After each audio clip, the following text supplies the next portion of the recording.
Bonjour à tous, j'ai eu comme idée pour cette vidéo de fouiller, chercher, trouver des brevets, des publications scientifiques qui pourraient correspondre à ce qui est possible techniquement pour Abstergo Industries dans le jeu Assassin's Creed.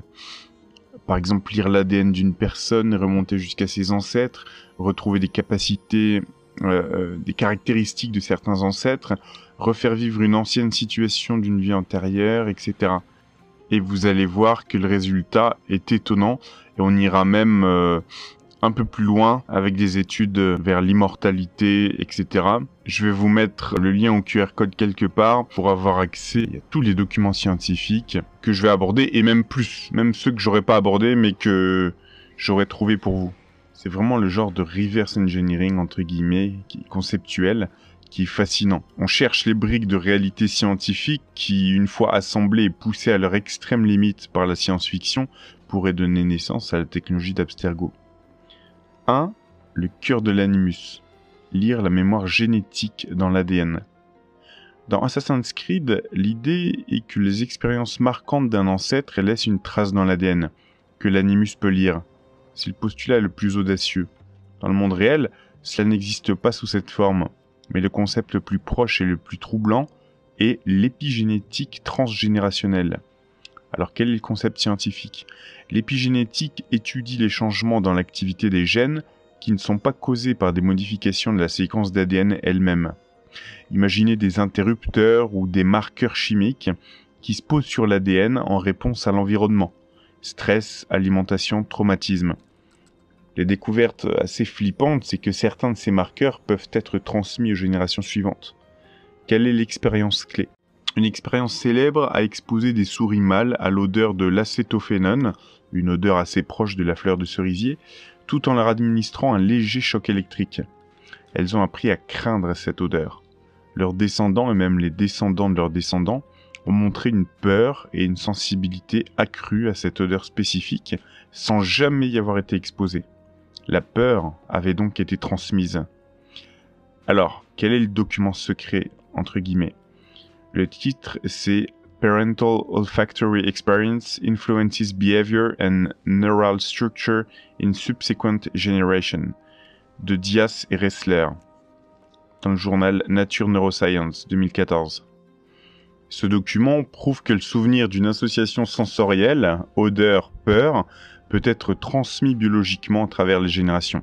Ce ne sont pas des souvenirs narratifs complexes comme Ezio a sauté de ce toit dans Assassin's Creed, mais une prédisposition, une mémoire instinctive. C'est la première brique fondamentale de l'animus. 2. La simulation. Refaire vivre une situation d'une vie antérieure. Une fois la mémoire entre guillemets lue, l'animus doit la transformer en une simulation immersive et interactive. Cela combine deux domaines de recherche de pointe, le décodage cérébral et la réalité virtuelle neuro-intégrée. Quel est le concept scientifique ?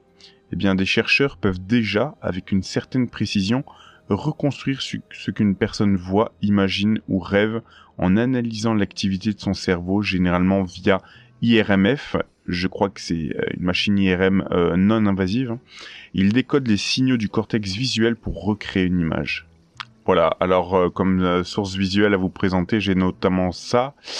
Des algorithmes ont pu reproduire avec plus ou moins de fidélité les photographies, les histoires ou les chansons présentées à des volontaires grâce à l'analyse de leur activité cérébrale. Ces derniers mois, les expérimentations portant sur ces décodeurs se multiplient. Ça, c'était mai 2025. Donc, quelle est l'expérience clé en ce qui concerne cette technologie ? Le laboratoire de Jack Gallant à Berkeley a montré à des sujets des bandes-annonces de films tout en enregistrant leur activité cérébrale. Ensuite, un algorithme a utilisé uniquement les données cérébrales enregistrées pour reconstruire des versions floues mais reconnaissables des vidéos que les sujets avaient vues. C'est fou, hein ? Quel est le document secret ? Donc, le titre c'est Reconstructing Visual Experiences from Brain Activity Evoked by Natural Movies de Nishimoto, Nazelaris, Benjamini, Yu and Gallant, dans le journal Current Biology de 2011. C'est vraiment la preuve de concept de l'écran de l'animus, hein. Si on peut lire une expérience visuelle directement depuis le cerveau, Alors une machine Abstergo pourrait théoriquement faire de même avec les données entre guillemets lues depuis l'ADN et les projeter dans une simulation. En 3, on a l'effet de transfert, bleeding effect, acquérir les capacités d'un ancêtre. Dans le jeu, l'utilisation intensive de l'animus permet au sujet, Desmond Miles, d'acquérir les compétences de ses ancêtres assassins. C'est l'effet de transfert. Dans le monde réel, cela relève de la neuroplasticité accélérée par simulation immersive. Quel est le concept scientifique derrière ça ? Eh bien, la neuroplasticité est la capacité du cerveau à se réorganiser en créant de nouvelles connexions neuronales. C'est ainsi que nous apprenons. Une simulation ultra réaliste qui engage totalement les sens et le système moteur peut accélérer massivement cet apprentissage en gravant des schémas moteurs dans le cerveau bien plus vite que l'entraînement classique. Quel est le document secret ? Eh bien, on a le numéro de brevet US 2016 003403A1. Le titre est System and Method for Providing a Virtual or Augmented Reality Environment with Haptic Feedback. Les inventeurs donc sont souvent des entreprises comme HaptX ou Tesla Suite qui développent ces technologies. Donc ce type de brevet ne décrit pas un simple casque de réalité virtuelle, mais un système complet avec des combinaisons ou des gants haptiques qui permettent de sentir la texture, la résistance et l'impact des objets virtuels.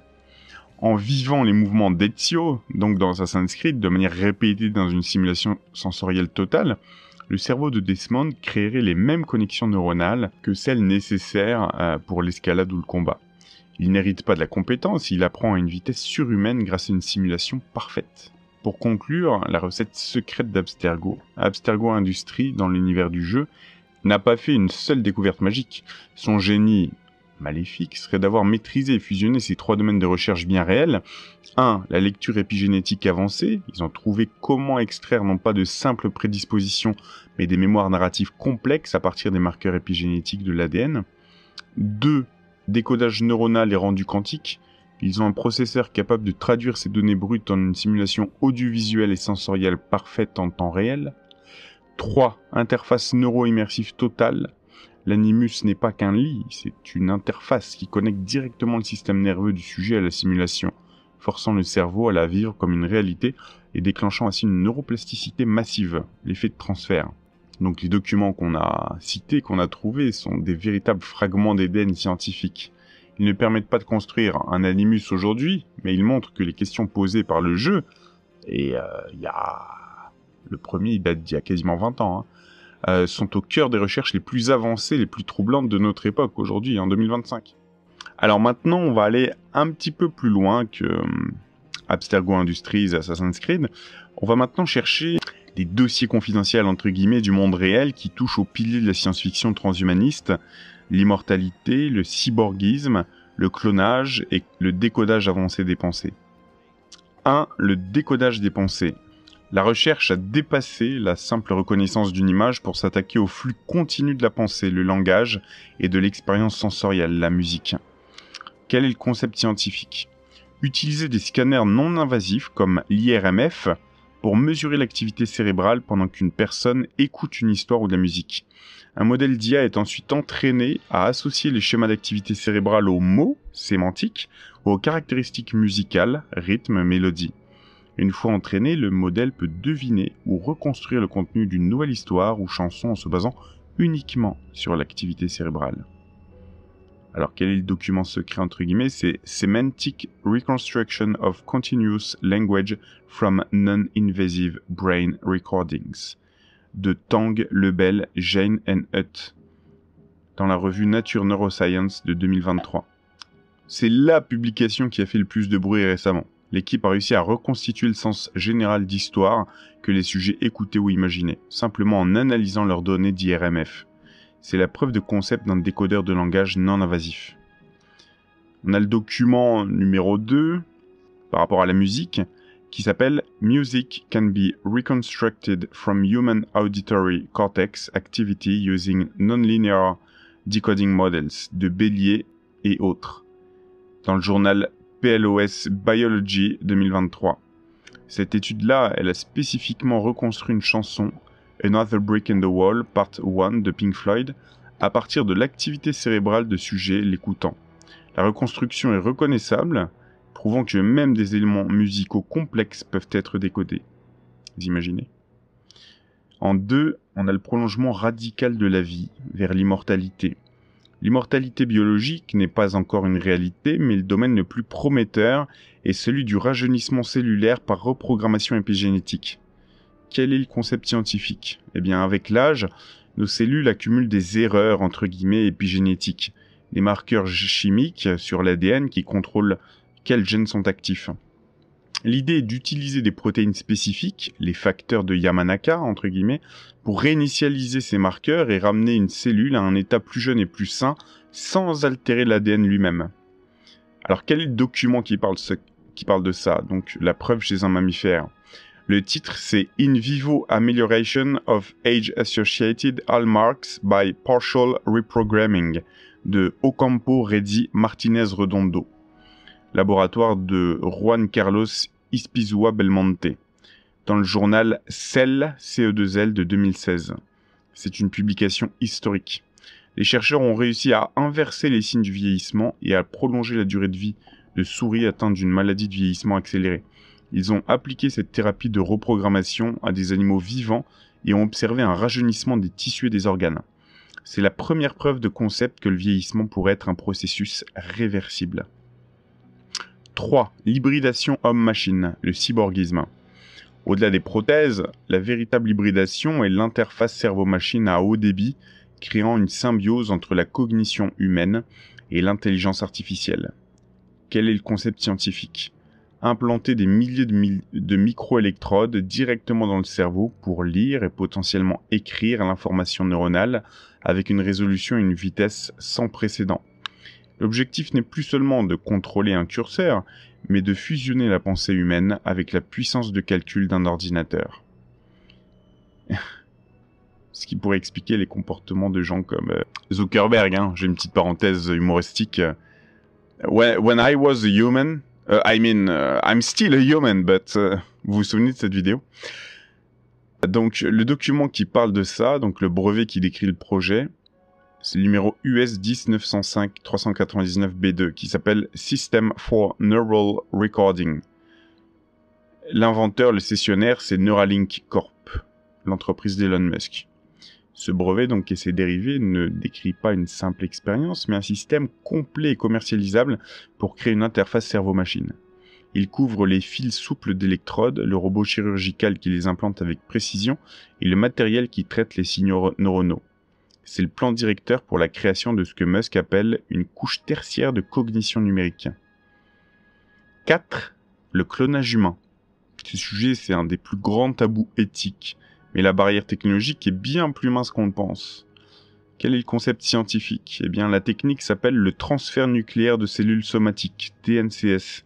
On prend un ovule, on retire son noyau qui contient l'ADN et on le remplace par le noyau d'une cellule de la personne à cloner, par exemple une cellule de peau. L'ovule est ensuite stimulé pour qu'il se développe comme un embryon qui sera génétiquement identique à la personne clonée. C'est la méthode utilisée pour la brebis Dolly. Alors, quel est le document ? Secret, entre guillemets, la première réussite technique sur l'humain. Eh bien, le titre, c'est Human Embryonic Stem Cells Derived by Somatic Cell Nuclear Transfer de Tachibana Amato Mitalipov dans le journal Cell de 2013. Pourquoi c'est un document clé ? C'est la première fois que des scientifiques ont réussi à créer des lignes de cellules souches embryonnaires humaines viables en utilisant la technique du clonage TNCS.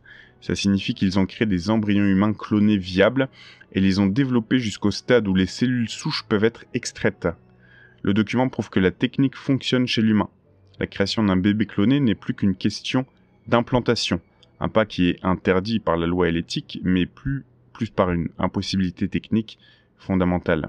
Donc techniquement, depuis 1997, c'est possible. Et on se demande si des fondations comme Cloned, financées par la secte de Raël, peut créer des clones. Alors en tout cas, on a un raélien rappeur qui s'appelle Kid Bu qui a toujours affirmé qu'il était un clone dédié à l'industrie musicale.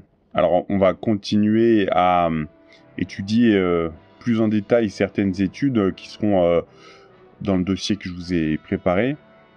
On va commencer par le document An Integrated Brain Machine Interface Platform with Thousands of Channels, PMC. Il ne décrit pas la partie lecture de la mémoire génétique, mais il représente la pièce maîtresse de l'autre moitié de l'animus, si on file la métaphore avec Assassin's Creed, l'interface physique qui connecte le cerveau de l'utilisateur à la machine pour lui faire vivre la simulation. C'est le casque de réalité virtuelle ultime. Ce document, c'est le White Paper, la publication scientifique de 2019, où Elon Musk et son entreprise, Neuralink, présentent leur première version fonctionnelle d'une interface cerveau-machine, ICM ou Brain Machine Interface, BMI, à très haute performance. L'objectif, c'est de créer une connexion très haut débit entre le cerveau humain et un ordinateur. Donc ça, on l'avait abordé tout à l'heure, mais là, on va rentrer plus en détail.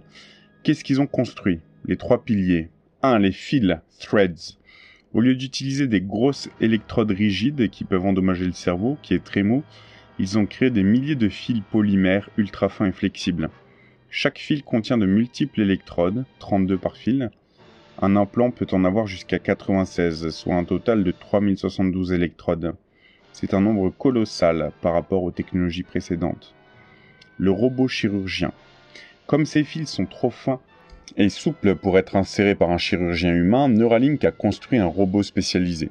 Il agit comme une machine à coudre de haute précision qui peut implanter les fils un par un très rapidement, jusqu'à 6 fils par minute, et surtout en utilisant des caméras pour éviter les vaisseaux sanguins à la surface du cerveau, ce qui réduit considérablement les dommages.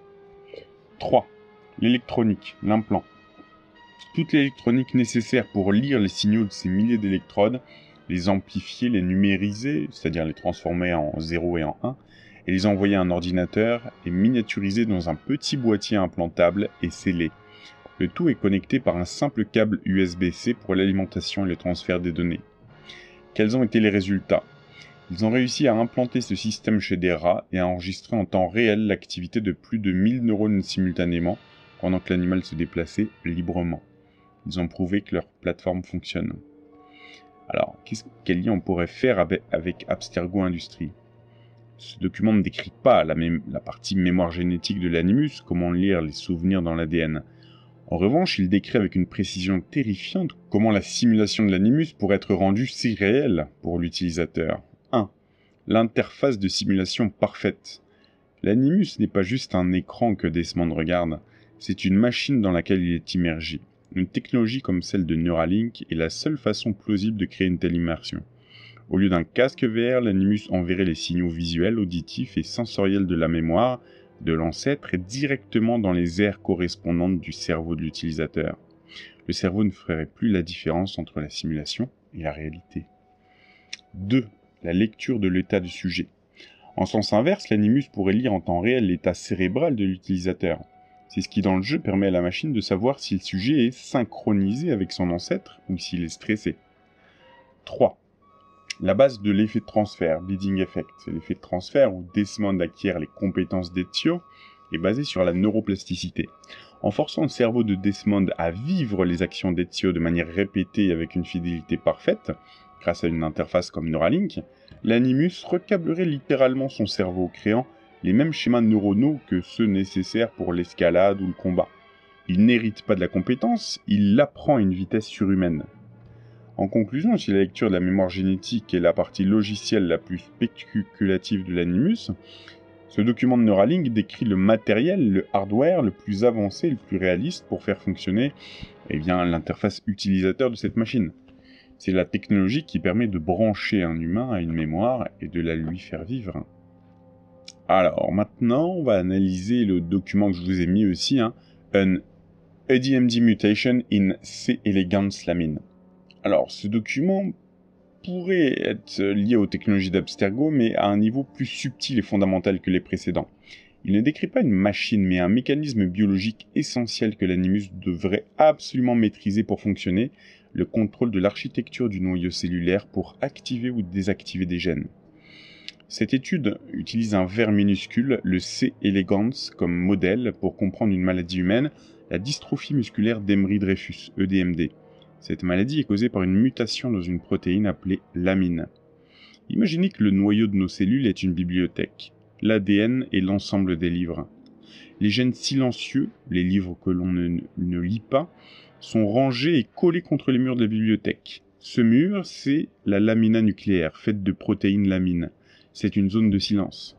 Pour activer un gène, donc lire un livre, pour la métaphore, la cellule doit le détacher du mur et le ramener vers le centre de la bibliothèque où se trouvent les machines à lire, la machinerie de transcription. Ce document étudie ce qui se passe quand le mur, la lamine, est défectueux. Qu'est-ce que les scientifiques ont fait ? 1. Ils ont pris des vers et leur ont inséré une version mutée de la protéine lamine, la même mutation qui cause la dystrophie musculaire chez l'humain. 2. Ils ont utilisé une astuce pour voir où se trouvait un gène spécifique au muscle, le gène MYO3, dans le noyau de cellules. Qu'est-ce qu'ils ont découvert ? Chez les vers normaux, dans les cellules qui ne sont pas des muscles, le gène du muscle est bien collé au mur, silencieux.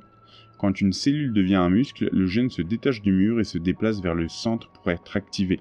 C'est le processus normal. Chez les vers mutants, dans les cellules musculaires, le gène du muscle reste anormalement collé au mur. La mutation de la lamine l'empêche de se détacher. Conséquence, parce qu'il reste bloqué dans la zone de silence, le gène du muscle n'est pas activé correctement. Résultat final, les vers mutants ont des muscles mal formés et des problèmes de motricité, ce qui reproduit les symptômes de la maladie humaine. Fait crucial, ce défaut est spécifique aux muscles. Dans d'autres types de cellules de vers, tout fonctionne normalement. Quel pourrait être le lien avec Abstergo Industries dans Assassin's Creed ? Ce document révèle une couche de complexité biologique qui est directement pertinente pour le fonctionnement de l'animus et l'effet de transfert. 1. Le contrôle de l'activation des mémoires. Pour que l'animus fasse revivre les souvenirs d'Ezio à Desmond, il ne suffit pas de lire l'information dans l'ADN. Il faut forcer les cellules de Desmond, surtout ses neurones, à activer les gènes ancestraux qui encodent ses souvenirs ou compétences. Ce document montre qu'un obstacle majeur à cette activation est la structure même du noyau. L'animus devrait donc être capable de forcer le détachement de ces gènes de la lamina nucléaire, le mur du silence. 2. La spécificité de l'effet de transfert. Desmond, dans Assassin's Creed, n'acquiert pas n'importe quelle compétence. Il acquiert les compétences physiques et cognitives d'un assassin. L'étude montre comment une mutation dans une protéine exprimée partout peut avoir un effet spécifique à un seul type de tissu, le muscle. Ça offre une explication plausible à la spécificité de l'effet de transfert. L'animus ne reprogramme pas tout le corps de Desmond, il cible la réorganisation nucléaire dans les cellules pertinentes, neurones moteurs, cortex visuel, etc. 3. Un mécanisme pour le gain de fonction. L'effet de transfert n'est pas une maladie de perte de fonction, mais un gain de fonction. Desmond gagne des capacités. La mutation étudiée ici agit de manière dominante. Elle cause des problèmes, même en présence de la protéine normale. Elle ne casse pas quelque chose, elle le fait fonctionner différemment. C'est exactement le principe de l'effet de transfert. L'animus ne rend pas Desmond malade, il réorganise son système pour lui donner de nouvelles fonctions, en se basant sur un plan ancestral. En conclusion, si les autres documents décrivaient le quoi, lire l'épigénétique, et le comment, l'interface cerveau-machine, ce document décrit le où et le pourquoi ça marche ou pas, au niveau le plus fondamental de la cellule.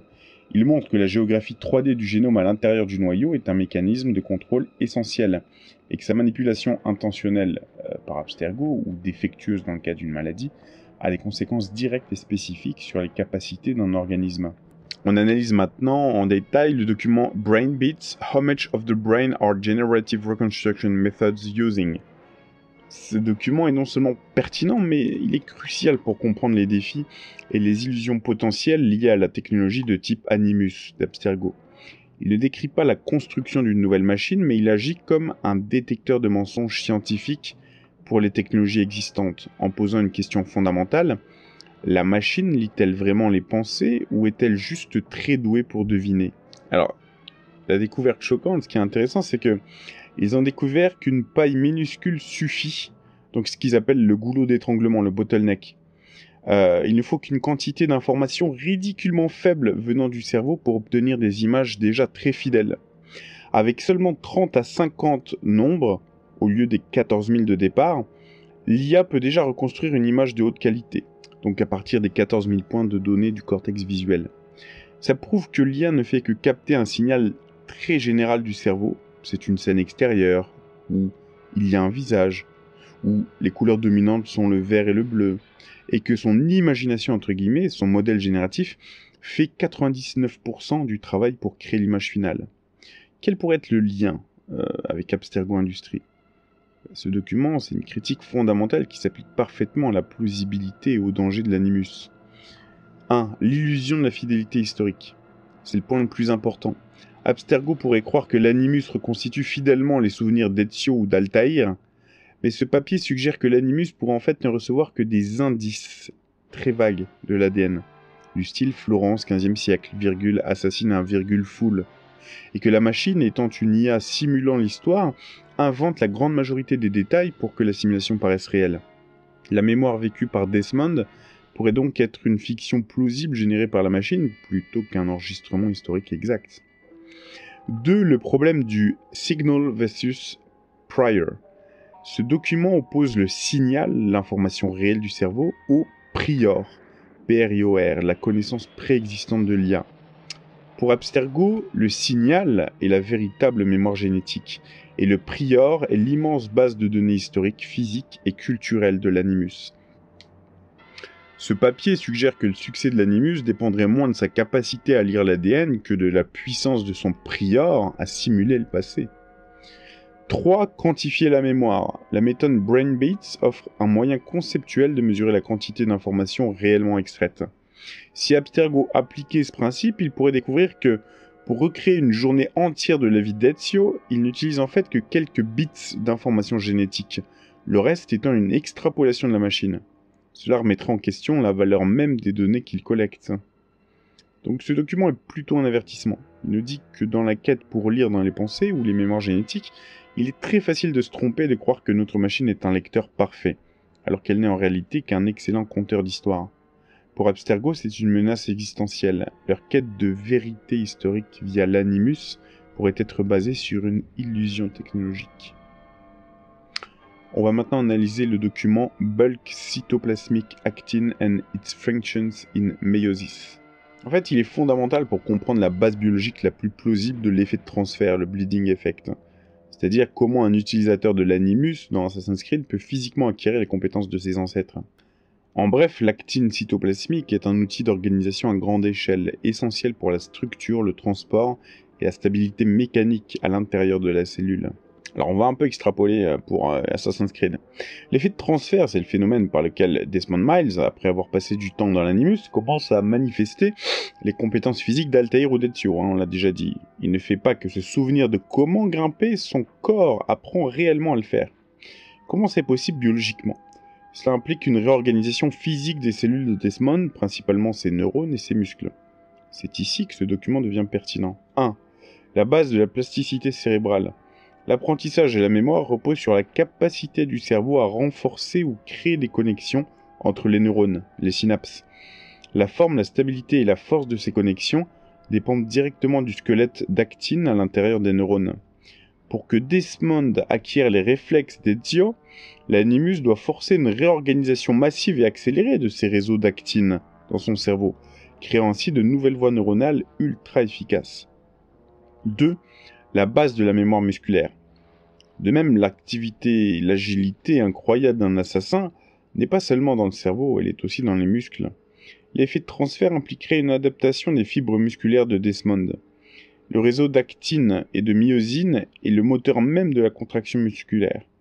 Une simulation intense et répétée pourrait induire des changements dans la structure de ces filaments d'actine, rendant les muscles de Desmond plus efficaces pour les mouvements spécifiques d'un assassin. 3. Le hardware de l'effet de transfert.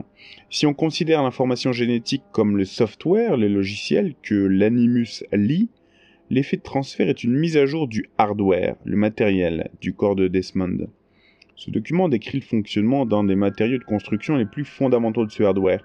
L'animus ne ferait pas que projeter des images dans le cerveau de Desmond, il déclencherait les mécanismes cellulaires de base comme la polymérisation de l'actine pour remodeler physiquement son corps à l'image de ses ancêtres. Donc pour conclure, ce document explique le fonctionnement d'un mécanisme biologique fondamental, l'organisation par l'actine, qui serait absolument essentiel pour expliquer comment les compétences d'un ancêtre pourraient cesser d'être un simple souvenir simulé pour devenir une capacité physique réelle et tangible chez un descendant.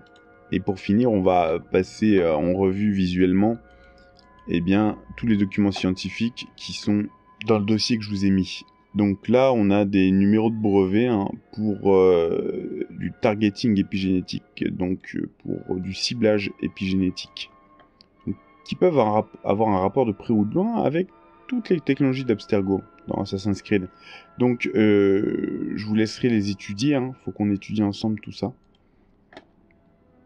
Au-delà de celles dont je vous ai parlé, comme celle-ci, an ADMD mutation in C ligand slamming blocks muscle specific gene relocation, etc. J'en ai parlé tout à l'heure. Je vous l'ai résumé. La brain beats aussi, je vous l'ai résumé. How much of the brain are generative reconstruction method using? Celle-ci qui s'appelle bulk cytoplasmic actin and its functions in meiosis and mitosis. On en a parlé aussi. Coesin selectively binds and regulates genes with paused RNA polymerase. Ça, potentiellement, ça parle d'acide ribonucléique, de polymérase, etc. Ce qui peut avoir un rapport avec certains vaccous du coco. Ce document, Cyclin Specific Docking Motif, promote phosphorylation of yeast signaling proteins by G1S silica complexes. Ce document, Decoding Successive Computational Stages of Saliency Processing. Donc ici, il y a un rapport avec le décodage cérébral.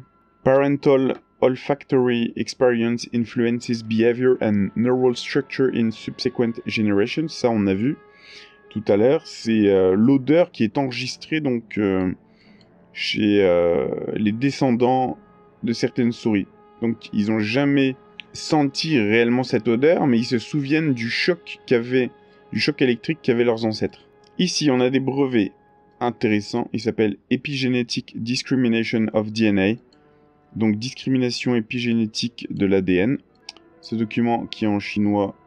Ce document, Females Floated First in Bubble Rafting Snails.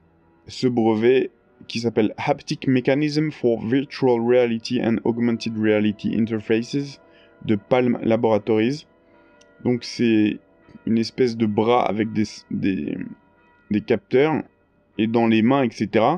qui permettent en fait de pouvoir contrôler et toucher des choses dans la réalité virtuelle. Donc c'est typiquement ce que Desmond Miles utilise quand il va dans l'Animus. Ce document, In Vivo Optogenetic Stimulation of Neocortical Excitatory Neurons Drives Brain State Dependent Inhibitions. On a ce document, Membrane Trafficking, Decoding Vesicle Identity with Constructing Chemistries. Ici, on a ce brevet qui s'appelle Method and Devices for Age Determination. Donc, déterminer l'âge à partir de l'ADN, etc. Ce document, Mobile 24 Anti-Small RNAs, Direct Transcriptional Gene Silencing in the Root Meristems of Arabidopsis thaliana. Donc, ça parle entre autres d'acide ribonucléique et de transcription des gènes. On a ce document qui s'appelle Morphogene Gradients, Expand and Repress. Celui-ci, MRI Magnetic Field Stimulates Rotational Sensor of the Brain. Donc ça parle de champs électromagnétiques qui stimulent certains capteurs du cerveau. Ce document, Multiple TGF Superfamily Signals Modulate the Adult Drosophila Immune Response. Ça parle de réponse immunitaire à un stimuli particulier. Ce document, Multisensory Disintegration and the Disappearing Hand Trick. Ici, ce document très intéressant. Donc, la musique peut être reconstruite à partir de l'activité d'un cortex auditory en utilisant des modèles de décodage non linéaires. Ce brevet, donc, qui s'appelle Neural Recording System, donc c'est pour un système d'enregistrement de l'activité neuronale. Ce document qui s'appelle Neurophysiology Vertigo in MRI Machines. Ce document, Novel Ecosystems, Altering Fish Assemblages in Warming Waters. Ici ce document, Nuclear Architecture, The Cell Biology of a Laminopathy. Ce document, Parallel Processing of Appetitive Short and Long-Term Memories in Drosophila. Ce document, qui s'appelle Partage d'expérience, réalité virtuelle et rééducation du membre supérieur. Alors, ça c'est pour la rééducation, comme le nom l'indique. Mais ça pourrait servir dans des technologies type Animus dans Assassin's Creed. Il pourrait y avoir un rapport. Ce document, Perceptual Learning, Stimulus Specific Learning from Low Level Visual Plasticity. Donc ça parle du fait pour le cerveau d'apprendre plus rapidement avec des stimuli particuliers. Et finalement, le corps comprend qu'il vit la chose, qu'il apprend, alors qu'en réalité, il ne la vit pas vraiment, mais il apprend plus vite. On en a parlé un petit peu. Donc voilà, et puis on a ces autres documents qui sont aussi dans le dossier. Ce document, donc avancée récente dans les microsystèmes d'enregistrement de l'activité neuronale. Ici, donc cette étude est extrêmement intéressante, je vais traduire en français. Reconstruire les expériences visuelles à partir de l'activité du cerveau évoquée par des films. Voilà, celui-là c'est le même. Et ici, donc, un document dont on a parlé aussi, très intéressant. Sémantique. Alors, je vais vous traduire en français. Reconstruction sémantique de langage continu à partir de signaux MEG. MEG. C'est-à-dire magnéto-encéphalographie. Voilà. Écoutez, j'espère que cette vidéo vous aura intéressé. On aura approché de près ou de loin des technologies, des brevets, des expériences scientifiques. Qui pourrait corroborer ce qui est dit sous le couvert de la fiction dans des jeux ou films comme Assassin's Creed. J'espère que ça vous aura intéressé et il faudrait qu'on continue nos recherches.